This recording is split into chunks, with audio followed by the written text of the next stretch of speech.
but basically what it's saying is that you're calling perform operation here with an argument, which is a function that only takes one argument. Because Swift looks here and it sees that it's only using $0, so this is a one argument function. This whole curly brace thing is a function that takes one argument. Well, perform operation takes a function that has two arguments. So that's a mismatch. So that doesn't work. So how can we fix this? Well, actually, believe it or not, we can just make a copy of perform operation of another method, same name. This one's going to have different arguments. It's going to have an argument, which is a function that only takes one double and returns a double. And then inside here, obviously, we don't need to pull two things off the stack, just one. And obviously, we only need to check to make sure there's one thing on the stack. And all errors, warnings gone. Okay, Swift automatically figured out that this perform operation must be this one because this is a function that only has one argument, and so it matched it up with this version of it. So in Swift, you can have functions with the same name. They can, as long as they have different arguments, and Swift will automatically pick the right one if it can. There are some times when it's just like, I can't really tell which one you mean, and it will certainly complain in that case. But most of the time, it's going to be able to tell from the types involved what's going on. So let's go and run this one again real quick. 36 square root. Looks like it's working. 9 times square root. Excellent. Okay. All right. So the last thing I'm going to do here is work on the layout of these buttons. So that's all I'm going to do for the code. You can see that we really didn't have to write that much code to make this work, and we got to do a lot of stuff in our UI here. So let's go ahead and make it so these buttons spread out, because right now you see all the space is wasted right here, and on an iPhone in portrait mode the whole bottom space is wasted, and in an iPhone on landscape mode this whole side is going to be wasted. So I really want these buttons much bigger and stretching out. Now when you do something like that, you have to think a little bit of kind of what your strategy is going to be. You can't just kind of brute force start, control dragging between things and trying to set up the horizontal spacing and maybe line up and maybe make them the equal width and height. Oh my gosh, you'd be control dragging all day long doing that. So I'm not going to use control drag to do this. I'm going to use these buttons down here, which are kind of bulk auto layout buttons. Let's go ahead and use the whole screen here, document outline. So what is it going to be my strategy? Well, my strategy is I'm going to make a perfect grid here. So I almost have one, except for there's one missing here. So I'm actually going to take a button, copy and paste it. Okay, just kind of be a dummy button here actually, with no title. I'm going to right click on it also because I don't want it sending a pen digit or anything else. So it's not going to send any messages.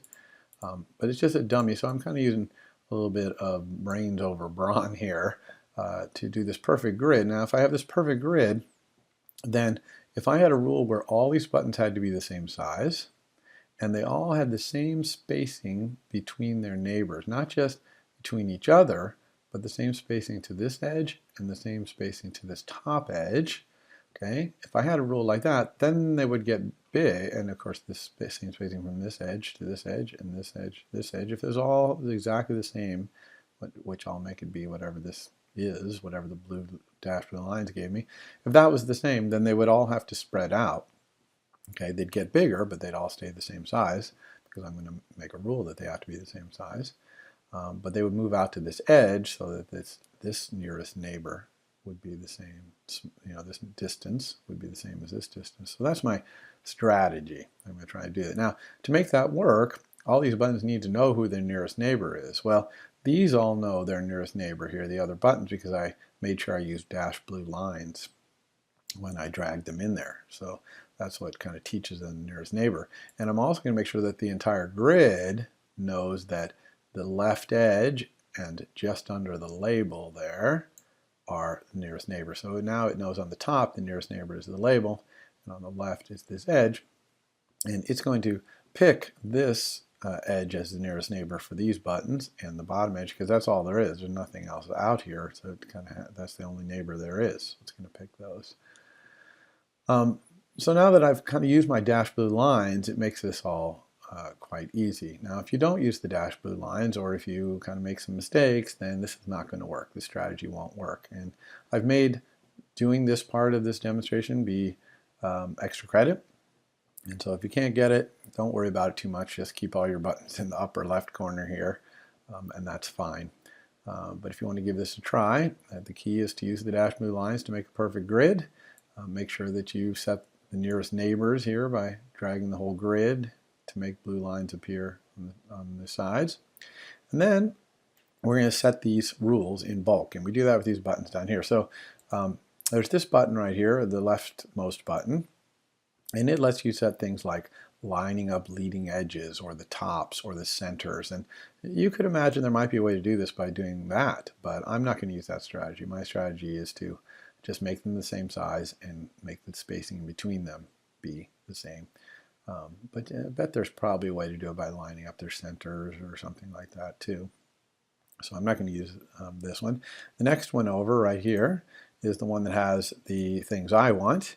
And so you can see that it allows you to make all the buttons equal widths and heights. Okay, not width and height, that fixes them at a certain width and height. This means that they can be any width and height they want, but they all have to be the same width and height, all these buttons. Of course, I have these all selected, by the way. If you don't have them selected, it doesn't make any sense. And then up here, you can see there's spacing to nearest neighbor. So this is where I'm going to set that spacing between all of these to be the same. And you can see that it's put 8 here. That's because when I did the dashed lines to the top, 8 seems to be kind of a standard number of points between elements. These are all multiple because some of these buttons, their nearest neighbor is way over here, and it's huge, right? Their bottom or their right. But all these buttons, the thing on top, whether it's another button or whether it's this label, all of them happen to be this 8 points right here. So I want all these to be 8. So I'm just going to turn this bar on right here, which says, yes, please enforce and make the rule that all of these are 8 points from their nearest neighbor to the top, and also 8 to the left, 8 to the right, and 8 to the bottom. You really want to make sure these beams are on. If these beams are off, even if there's a number here, then it's not going to add this rule. So we want it to add this rule. So this adds up to 87 different rules. All these equal widths and heights, and all these sparing neighbors. So if you don't have 87 in here, if it says 100 and something, whatever, probably you don't have everything lined up right, because it only takes 87 constraints to express all these rules. All right. Now, when I click this add 87 constraints, it's going to add these rules to all these buttons, and watch what happens. So I get all kinds of, first these blue lines are showing me the rules. Okay, a lot of them are saying here that things are equal widths and heights. That's what these little equals rules means. But there's also tiny little I-beams right up here that are showing the spacing to nearest neighbor. And also look, there's a lot of yellow here. This yellow, remember, means, yeah, there's constraints on these, but they're not actually where they're supposed to be based on those rules. So we really want to move them all to be in their proper spaces based on these rules. That's what these dashed yellow lines mean. So we can do the same thing to do that we did at the beginning with the label on the top, which is go to our document outline here in the lower left corner. Okay, here's our document outline. When we last saw it, it only had this one label in there. And now we got all these buttons added. You can see they're all selected, and they're all selected here as well. And we've got this little yellow thing up here. Now, if this is red, okay, if you do all this and this thing is red, well, that means that you've got not just warnings that your constraints aren't in the right place, but you've got errors, usually conflicting constraints, where you've asked auto layout to enforce 2 rules that conflict with each other. So if you get to that red, this is not going to work. So you'll want to start over, and I'll show you in a minute how you can restart over if things are not going your way. But if it's yellow, that just means things are in the wrong place, so no problem. We click the yellow. Here's all the things that are in the wrong place. This is all the buttons. You can see they highlight as I mouse over them. And you can really pick on any one of them to fix this because there's a nice little switch here called Apply to All Views and Containers. You don't have to click on each one.